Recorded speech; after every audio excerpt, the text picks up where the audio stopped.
ఒక పాత గడియారం ఖరాబైతే దాని యజమాని రిపేర్ షాపుకి తీసుకుపోయిండు. ఆ రిపేర్ చేసేటోడు గడియారాన్ని విప్పి గిట్ల బాగుచేయబోతుంటే గదేం వింతనోగాని ఆ గడియారం లొడలొడ మాట్లాడటం మొదలుపెట్టింది.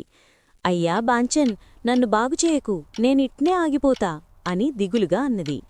రిపేర్ చేసేటోడు అవాక్కయ్యి, ఎందుగ్గట్లంటున్నావు?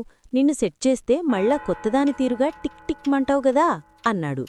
అప్పుడా గడియారం ఇట్లన్నది, నేను లెక్కేసి చూసినా, రోజుకు 24 గంటలు, అంటే 7 గూసోక తిండి తినక సంవత్సరానికి కొన్ని లక్షల సార్లు టిక్ టిక్ అని తిరగాలే. అసలు లెస్టుగిటూ లేకుండా ఇన్ని లక్షల సార్లు తిరగడం నా వల్ల అయితదా? గదే భయమేసి నేనాగిపోయినా. అప్పుడా రిపేర్ చేసేటోడు నవ్వి ఇట్లన్నాడు, పిచ్చి గడియారమా, నువ్వు లక్షల సార్లు తిరగాలని ఇప్పుడే ఎందుకు పంచాయితీ పడుతున్నావు? నువ్వు చేయాల్సింది ఒక్కటే పని, గీ సెకనుకు ఒక్క అడుగు ముందుకెయ్యాలే, అంతే. మరుసటి సెకను గురించి నీకెందుకు?